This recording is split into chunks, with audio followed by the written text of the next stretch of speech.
Laughing stock of college football, no more. Welcome to the Voice of College Football, breaking down the game we all love each and every day with you. Best discussion, debate, and analysis based on your participation. Running through the conferences with our power rankings. Also check out our conference rankings. Where does the ACC place? Well, this has been a rough ride for the ACC since 2016. They have posted a sub 500 record against the other major conferences every year since that Clemson national championship season of 2016. But this year, the ACC is competitive. Now, who's going to win the ACC? Well, Florida State looks to be in the driver's seat, but let's not forget a number of teams as this race right now is wide open. The only thing we know right now is that Clemson is way behind the eight ball as it stands right now. Let's run through the ACC, 14 all the way up to number 1. Leave your comments and questions down below. I don't know who the worst team in the ACC is, but I've got a pretty good shot that they play in Virginia. I do know the team that has been losing the most for the longest time, and that's the Cavaliers. 7 consecutive losses, have not won in the ACC since last October against Georgia Tech, have not won a home game in the conference since defeating Georgia Tech the previous season in 2021. You've got the freshman quarterback, Anthony Caliendra, who has thrown 5 touchdowns and 6 picks. He is the future of the program. Apparently, Kobe Pace, their top running back, the Clemson transfer, 3.4 yards per carry. Virginia has been outscored this season 151-83, and they had a shot to pull one out in the ACC as an underdog against NC State last Friday night. And what happened? They tied the game in dramatic fashion, but they committed 3 costly, unsportsmanlike penalties to set up the game-winning points for NC State. The worst team right now in the ACC is 0-4 Virginia. Some of the bottom teams in this conference have been lousy for so long, we're getting used to them losing to group of 5 teams. In fact, Virginia Tech, one of the few Power 5 teams in recent years that has been an underdog to a group of 5 team. And they actually couldn't even cover the spread. 5-point underdog against Marshall. The Hokies go down 24-17 in that game a week after losing to Purdue. Virginia Tech at 1-3, our number 13 team in the conference, and they have placed the quarterbacking duties in the hands of freshman Kyron Drones, our number 13 team, a long way away from Beamer Ball, Virginia Tech. Outside of Clemson, quietly, the most consistent winner in this conference for the past 4 or 5 years has been the Pitt Panthers. Coming off a 9-4 season, Sun Bowl winner, and of course an ACC championship 2 seasons ago with Kenny Pickett at quarterback. But the Panthers off to a rough start here in 2022 at 1-3. They lost to Cincinnati at home. They were down in that game by 3 scores before they made a bit of a comeback effort in that one. They only scored 6 points against West Virginia, losing to their arch rivals in the backyard brawl. And Phil Jurkovec, the incoming transfer quarterback from Boston College, has not been the answer in any such way. He's having an awful season, 51% completion percentage. Last weekend, Pitt forged what is a typical Pitt-type defensive effort with 5 sacks, 9 tackles for loss, and held North Carolina to 2 yards per carry. However, they lost the turnover battle 3-0. And the Heels blew them away in the fourth quarter, 41-24. The number 12 team in the ACC, 1-3 Pitt. They got completely annihilated last weekend against Louisville, 56-28, a game in which they gave up 582 yards of total offense. But of course, BC's big game was against Florida State. They almost pulled out a game against one of the top 5 teams in the nation, losing by just 2 points at Chestnut Hill. Emmett Moorhead was the starting quarterback in week 1. But he's been replaced by Thomas Castellanos, the dual-threat quarterback. BC trying to get a win, and they've got a shot this weekend against Virginia, our number 11 team in the ACC, BC. Sam Hartman, where are you? Where are you? Well, you're a long way from Winston-Salem. On the surface, it doesn't look so bad for the Demon Deacons. They are 3-1 in their first 4 games, but they played their ACC opener and got trashed by Georgia Tech 30-16. Hartman's replacement, Mitch Griffiths, who was his backup, threw 3 interceptions in that game. Wake is not a very good football team, but they're trying to get to bowl play. They did come back against Old Dominion the week before and bypassed a seemingly embarrassing loss against the Monarchs, and they pulled that game out. Wake's got the week off before going to Clemson at 3-1. The number 10 team is Dave Clawson's Demon Deacons. Let's all give it up for former offensive line coach Brent Key at Georgia Tech. Took over midway through the 2022 seasons from Jeff Collins. Turned this football team around, made it respectable, formidable, tough. They pulled out some games against some better teams as underdogs, played respectable against just about everyone, and they're off to a decent start at 2-2 this season and got that ACC first win against Wake, 30-16 with Haynes King at quarterback. He threw 2 touchdowns. Kyle Kennard had 4 sacks on defense. Our number 9 team in the ACC is Georgia Tech. Win, survive, move on. That's the game plan at North Carolina State, almost like the NCAA tournament.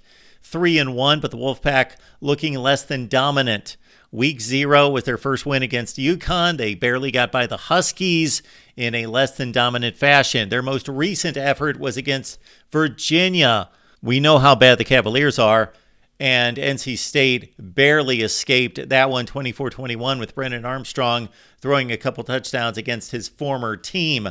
Regardless, NC State's 1-0 in the conference. They're 3-1 overall, and they've got a key game coming up this Friday against Louisville. There was a time not so long ago when Clemson wasn't used to being number 7 in the country, let alone number 7 in the ACC. But if you look at the standings, they're tied for last right now. Clemson's a better football team, of course, than that. But you weigh the losses against the performance, and we've got Clemson at number 7 right now in the ACC, and they are barely breathing. Consider this, with 2 losses, and with the head-to-head losses against Duke and against Florida State, they need one of those 2 teams to lose at least 3 games for them to surpass them in the standings to get that second place finish to make it to the ACC championship game and reach their goals. Clemson is in a hole, and it's not even October 1st. Cade Klubnik played probably the best game of his career against a good opponent, and they had so many chances to win this game in Death Valley on Saturday. They probably outplayed Florida State. They outgained them by about 140 yards. But, hey, they bring in a walk-on field goal kicker who might as well be a walk-on. He had never kicked a field goal or extra point, and they tried to put the game on his foot. Bad coaching, play calling, and bad decisions near the end of the game for Clemson really cost them in what may turn out to be the pivotal game for this Clemson season and for the ACC championship. Our number 7 team in the ACC, the Clemson Tigers, with a dangerous trip coming up to Syracuse. Oh yes, we mentioned the Orange, didn't we? 4-0 after wins against Purdue and this most recent one against Army, 29-16, in which they scored 26 unanswered in the second half. Really stymied the Cadets in that second stanza to complete their comeback on the defensive side of the ball. Just gave up 5 first downs, -4 yards rushing, 3 sacks, and 2 picks in that second half. And now we've got Garrett Schrader and company taking on Clemson, and they are always a thorn in Clemson's side, especially at the Carrier Dome. Of course, the 2017 upset, the near upset of a undefeated Trevor Lawrence team in 2018. Last season's game, they led by double digits in the second half. They'll try to close out the deal against Clemson coming up. The number 6 team in the ACC, the Cuse. One of the few teams in the country that has notched 3 Power 5 wins already, 2 of those coming in the ACC, and that's Louisville at 4-0. Man, they flexed their muscles last weekend against Boston College, 56-28. Jack Plummer almost didn't even let the ball hit the ground against the BC Eagles. He's hitting on 67% of his passes this season. Jahar Jordan's averaging 9.6 yards per carry. The Cardinals off to a great start. They've got a key date against NC State coming up on Friday night. Our number 5 team in the ACC, Louisville. The last time Miami won 4 consecutive games to start the season, they kept it going with 10 consecutive wins to start the year in 2017 before they faltered to the finish. But that team did reach the ACC championship game, a sight that Mario Cristobal and his troops have going for them this season after 4 wins, all by dominant fashion. Defeated Texas A&M as well by 15 points at home. A strong team led by Tyler Van Dyke, who's completing 75% of his passes, 11 touchdowns, only 1 pick. The Canes have been a really good football team this year. The Canes have made their way through the soft part of the schedule, including 41-7 over Temple last weekend. And again, that Texas A&M victory, though the Aggies dysfunctional, extremely talented, and Miami was clearly the best team on the field that day. They're 4-0 right now. They've got a bye week. Then they've got Georgia Tech. It's Miami at number 4. They pulled off their biggest win in years in week 1 at home. Now they've got another home date in what might be, from a national perspective, the biggest game for Duke in forever. The Duke Blue Devils are 4-0. They've got that win against Clemson, 28-7. It's a 2-touchdown underdog, and I cannot overstate the job that Mike Elko has done. This Duke program had lost 17 of 18 games in the ACC before Elko took over. And now they were remarkable last season in not losing one game by more than one score. They lost all the games by one score, went 9-4, beat UCF in a bowl game, come back this season after coming within one drive, one penalty from going to the ACC championship game last year, and they take out Clemson. And then they stay focused after that historic win to annihilate their next few opponents, including UConn last weekend. Now they've got the Fighting Irish coming to town.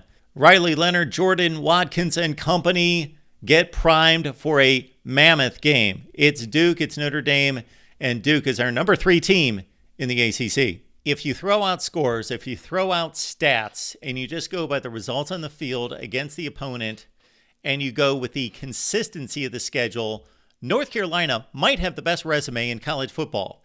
They have defeated 4 quality opponents. To a certain extent, when I say quality, I'm not talking elite, great. Nobody has played that kind of schedule. But they have played 4 solid teams in South Carolina, App State, Minnesota, and now a win against Pitt. And Drake May hasn't even played good football yet. He's got 5 touchdowns and 4 picks. He threw 42 touchdowns last year. He's thrown 5 in 4 games. Drake May has yet to kick it into gear, but North Carolina has found some semblance of defense this season, and it might just be a better, more well-rounded North Carolina football team that's 4-0 right now. And our number 2 team in the ACC, the Heels. They may not have been the best team for 3.5 hours in Death Valley last Saturday, but their coaches kept it together, and their players made the game-changing, game-winning plays, both on offense, Keon Coleman, and on defense, Kalen DeLoach, Florida State Seminoles, number 1 in the ACC, maybe number 1 in college football, because they probably collectively have the 2 best wins in the nation, LSU and Clemson on the road. This Florida State team is a team that's loaded in some positions, really has no deficiencies, no limitations in regards to weaknesses on either side of the ball. Dual threat quarterback who's one of the best in Jordan Travis, athletic, talented, NFL-bound wide receivers, and an excellent defense led by Jared Verse. Florida State, look out. This is going to be interesting to see if they can extend toward the college football playoff and pass the ACC. Right now, they're in the catbird seat, you would think, with the most impressive wins in the nation out of the ACC, and our number 1 team in the conference, Florida State. All right, folks, leave your comments and your rankings down below. Question what we've got presented here. Keep in mind that we're going by the resumes. First and foremost, in the case of Clemson, yes, we gave a bit concession to the way that they've played, the performance on the field, because look at how they played against what is arguably a top 5 team in the country, and most notably the best team in the ACC to date. And those are our power rankings in the ACC. Best discussion, debate, and analysis right here. 15-5 against the spread. Where do you get my picks? Well, you sign up on patreon.com/MarkRogersTV, or you become a member on our main YouTube channel. Go to the national channel and sign up there. You get the same benefits. And our Discord, where you can talk college football 24/7 with the knuckleheads. Right here at the Voice of College Football.